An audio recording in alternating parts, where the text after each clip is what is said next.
What is a narcissist's biggest enemy? That's the question we're going to be tackling today on today's episode of A Narcissist Explains. My name is Lee Hammock. I'm a diagnosed self-aware narcissist. I go by mental illness across all social media platforms, and I use those platforms to raise awareness for narcissistic personality disorder, get more people into therapy, and also validate the victims, survivors, and thrivers of said disorder. So, what is a narcissist's biggest enemy? Guess. I want you to guess. I want you to think right now, what's a narcissist's biggest enemy? I know people are going to say themselves, accountability, love, honesty, loyalty, karma, all the other good stuff. But to me, from the perspective of a narcissist, like a narcissist themselves, this is not going to be like, I'm not speaking for all narcissists. This is just my point of view, my perspective, and what I've kind of, accumulated, the knowledge that I've accumulated in being in therapy for almost 6 years. A narcissist's biggest enemy is shame. SHAME. I call me personally, if you watch any of my videos, I refer to shame as its own entity. I call it the shame monster because shame is a monster. It just is. I know what people are going to say. And it's just be like, believe everybody feels shame. Shame should not blah, blah, blah. I get that dynamic, y'all. But I wish I could just take y'all and put you in my brain right now. Just give you a little piece of my brain to let you know what shame actually feels like to me. Shame is pain. Like when I'm about to experience shame, when the threat of shame is looming, I get a literal physical reaction. I get chill bumps. I get goosebumps. My heart starts to hurt. My heart starts pounding faster.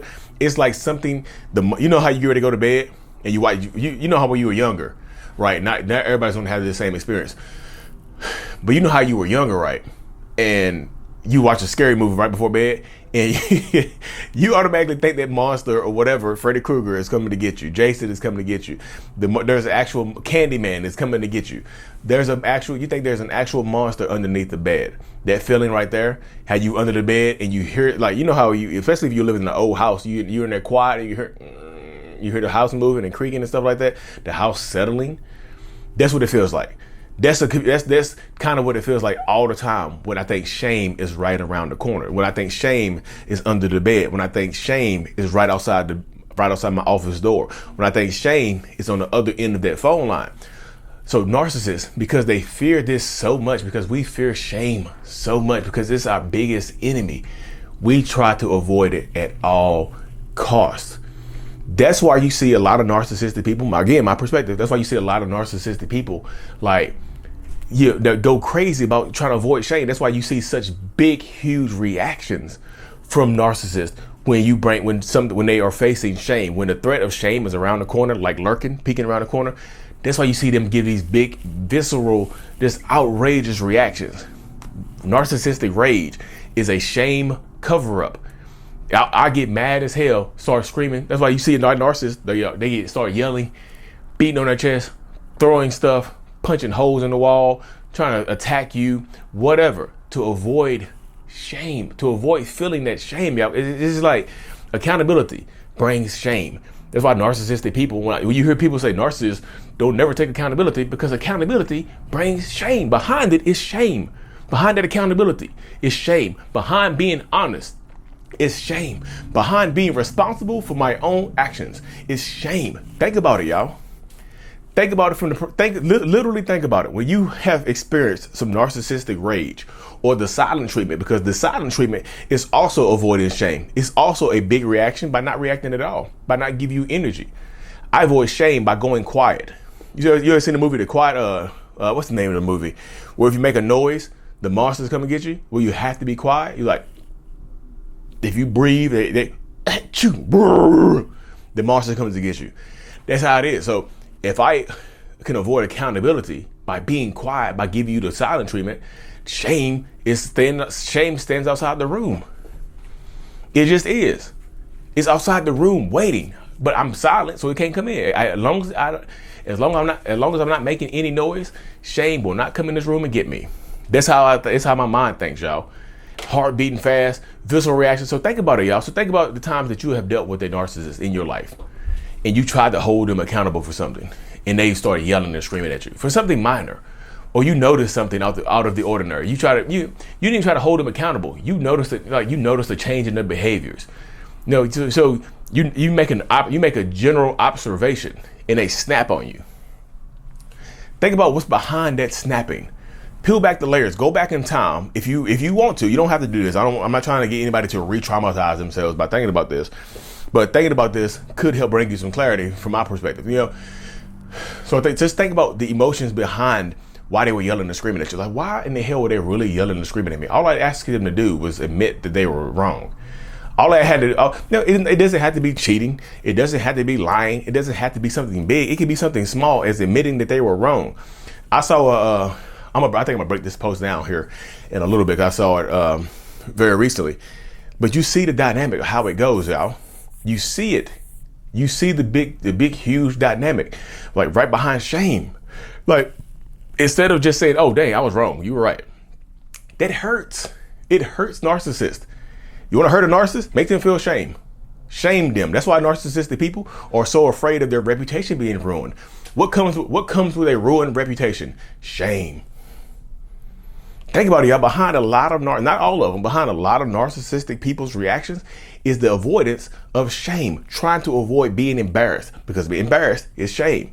Shame is literally monstrous. And I know people, my therapist asked me, she's like, everything that you do, pretty much everything that you do is to avoid shame. Everything that you do, you plan stuff out to try. You only talk to the way you've grown up. And you said the stories I've told her is like I've only approached the women that I could confirm that they were interested in me, because I don't want to be rejected. Because guess what happens when you get rejected? Guess what taps you on the shoulder when somebody's like, "Ooh, you ugly." Guess who taps you on the shoulder? The shame monster. He's back. He's back. Oh, she's back. Whoever the shame monster, they're back. Shame is genderless. We have genderless shame. They're back. You get rejected. And when you get that, when you experience that shame, it is just like overwhelming, y'all. It's like you getting beat up by something else. Like, it's you beating yourself up, but it feels like another entity beating you up. And I know people are going to say that the religious zealots, that's the demon, Lee. That's the demon. That's the Jezebel spirit beating you down. That's God beating you down. No, it's a shame monster. Like, the shame makes you say mean things to yourself. Like, you'll never be good enough. That's what you are ugly. You already knew you were ugly. That's why you never put in girls. That's why women don't like you. You're ugly. Your teeth are messed up. Your hair is frizzy. Whatever it is, then all the insecurities come to the surface and you hear it over and over again. It's just like being beaten down by a different entity in your mind. It's wild how it works though, y'all.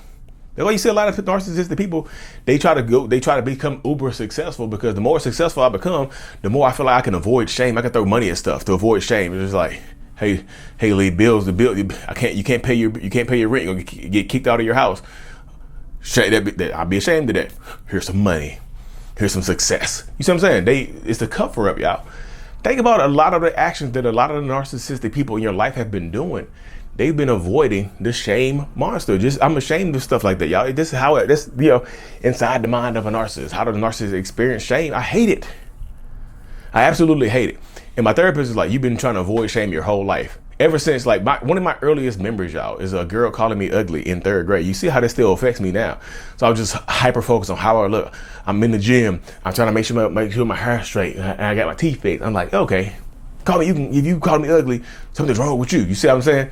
That's how the mind works now. But that girl called me ugly in 3rd grade. I still remember that. She said, you ugly because of your face. I was like, I'm gonna work on my face. And people try to do something to my face, I'm like, nope, don't show my face. Nope. You see how because I've been ashamed of that moment. I've been ashamed for so long dealing with that moment. And I'm 37 years old, y'all. So I think this 30 years ago. 30 years ago, I remember that. It's sitting with me. It sat with me for so long. 30 years of sitting in shame. It's crazy. It's crazy how the mind works. But it's how I've been dealing with it. That's what I've been dealing with for the last X amount of years.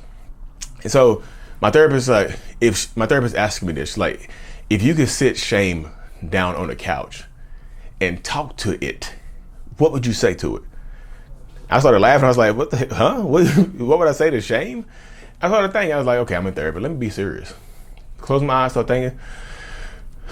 Took a couple of deep breaths, because the physical reaction. Because now I have to think about the shame. You try to avoid it. Now I have to actively think about it. I would ask shame, why me? Why do I feel, why do you attack me so hard? Why do you choose me to feel this way? You know, I would just ask the question why over and over again until I got an answer, you know? But that's when you see a lot of narcissistic people, a lot of narcissists, toxic people, cluster B people, cluster A people, whatever, you know, mental health, mentally ill people, they avoid therapy because therapy will bring shame upon you. You're crazy. Because you go to therapy, people think you're crazy. So I'm ashamed of being who I am. I'm ashamed of being crazy. I'm ashamed of being looked at in a particular type of way. You see what I'm saying? That's the mindset. No, they want to avoid shame. It's embarrassing to go to therapy because I'm not perfect. You're not perfect. That's why you're in therapy. Your brain hurts. You're stupid. You're mentally you're mentally delayed. Whatever you never be smart enough. You underachieving. Nothing is ever good enough. You're ashamed of success, y'all. Shame is the narcissist's biggest monster. That's why I just try to tell people, try to convey that message to a lot of people. What is a narcissist's biggest enemy? Shame. Anyways, y'all, thank y'all for tuning into another episode, y'all. I appreciate y'all. I just routed off the episode. I just thought about it. Let me talk about shame. If you haven't already, I know I released my new self-love journal, I Love Me, a self-love journal by Lee Hammock. It's on Amazon right now. Search Lee Hammock self-love, or click the link in the description of the bio and whatnot, y'all. I still do my one-on-ones over Zoom if y'all interested in that as well. mentalhealness.net. Thank y'all for tuning in. Like and subscribe for more. And as always, Mental Healness is out. Peace.